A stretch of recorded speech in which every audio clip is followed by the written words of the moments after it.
Olá pessoal, meu nome é Túlio, eu sou psicólogo do TRT e hoje eu vim para falar sobre o Setembro Amarelo. Como muitos já devem saber, no mês de setembro nós temos a campanha Setembro Amarelo, que tem por objetivo promover e divulgar a prevenção do suicídio. No Brasil são registrados mais de 13 mil suicídios todos os anos. É uma triste realidade que registra cada vez mais casos, e principalmente entre os jovens.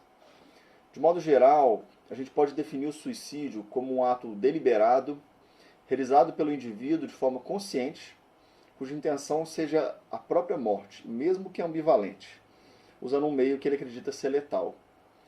Como um comportamento, o suicídio possui múltiplos determinantes e é resultado de uma complexa interação de fatores psicológicos e biológicos, além também de genéticos e culturais. O suicídio, em hipótese alguma, deve ser visto como um fato casual e abrupto. Na quase totalidade dos casos, ele deve ser considerado como o desfecho de um conjunto de situações, de eventos, de fatores que vão se acumulando ao longo da história de uma pessoa.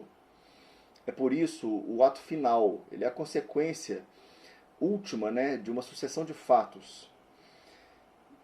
Estima-se geralmente que a cada 40 segundos uma pessoa comete suicídio no mundo e a cada 3 segundos uma pessoa atenta contra a própria vida.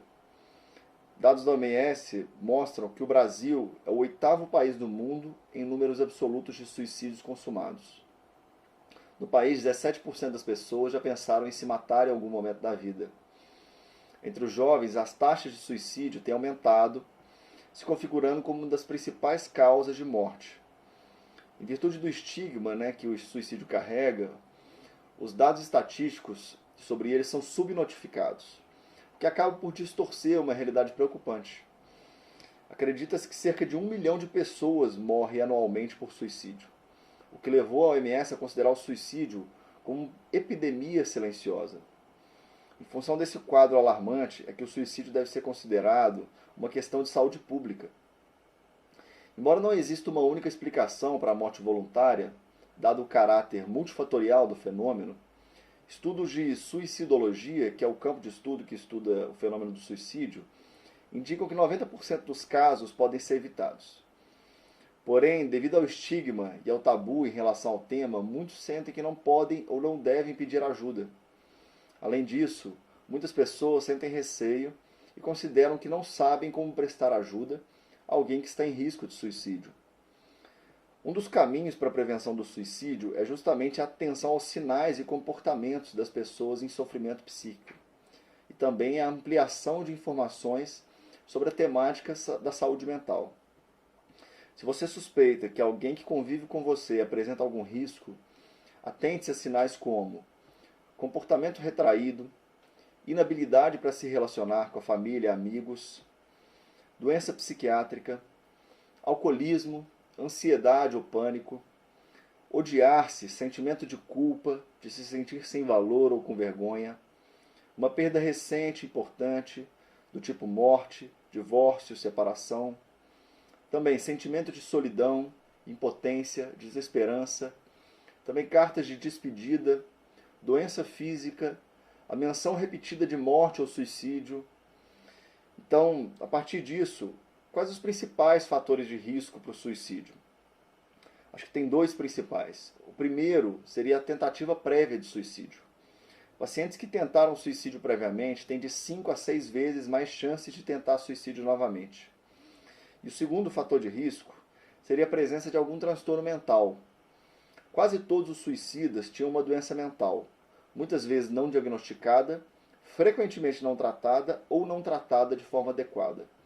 Os transtornos mais comuns no grupo de risco incluem depressão, transtorno bipolar, alcoolismo, abuso e dependência de outras drogas, transtornos de personalidade, esquizofrenia. Então, outro ponto importante é que a presença concomitante de 2 ou mais transtornos mentais ele aumenta muito o risco de suicídio. Durante séculos da nossa história, por razões religiosas, e morais e culturais, o suicídio foi considerado um grande pecado, até mesmo por alguns autores considerado talvez o pior deles ao longo da história. Portanto, falar, desmistificar, aprofundar discussões sobre o tema, produzindo e propagando informações e conhecimentos, acerca dessa questão é uma questão valiosa, senão até fundamental, é uma estratégia fundamental para a prevenção do suicídio.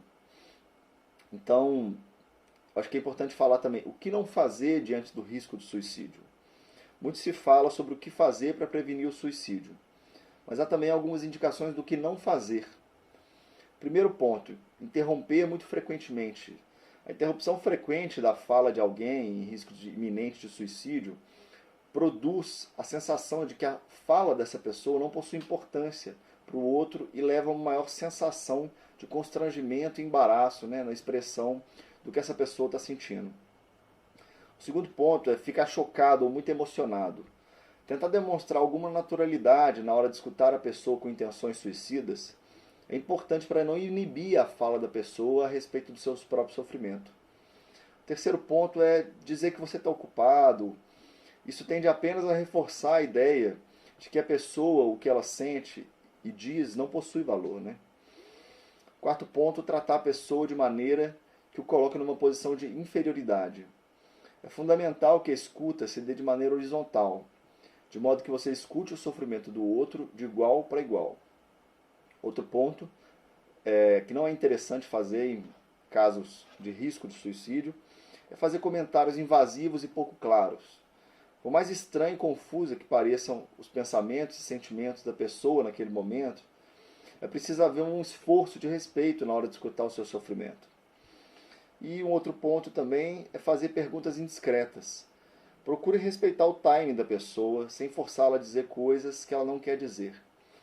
Muitas vezes, perguntas mais constrangedoras tendem apenas a piorar a situação. Então, o que fazer diante do risco de suicídio? Se você se encontra diante de alguém que está demonstrando que o suicídio é uma possibilidade, fique calmo, ouça e mostre empatia. Não duvide ou minimize o risco, leve a situação a sério e verifique o grau de risco, perguntando sobre possíveis tentativas anteriores e ficando atento a instrumentos ou comportamentos potencialmente letais. Idealmente, procure conduzir a pessoa a um profissional da saúde mental. Se possível, consiga ajuda e identifique outras formas de suporte emocional. Em caso de risco iminente, fique com a pessoa até que seja possível ampliar as possibilidades de apoio. Lembre-se que a experiência de cada pessoa é única e as estratégias de apoio devem ser pensadas também de forma individualizada, buscando adequá-las ao contexto e às possibilidades de cada um. A gente deve lembrar também que no Brasil é possível receber assistência gratuita nos CAPs, no Centro de Atenção Psicossocial, que pertence ao SUS e acolhem pessoas com sofrimento e transtorno mental. Além disso, a gente tem também o CVV, o Centro de Valorização da Vida, que realiza apoio emocional e prevenção do suicídio, atendendo voluntário e gratuitamente todas as pessoas que querem e precisam conversar, sob total sigilo, por telefone, e-mail e chat 24 horas todos os dias, através do telefone 141.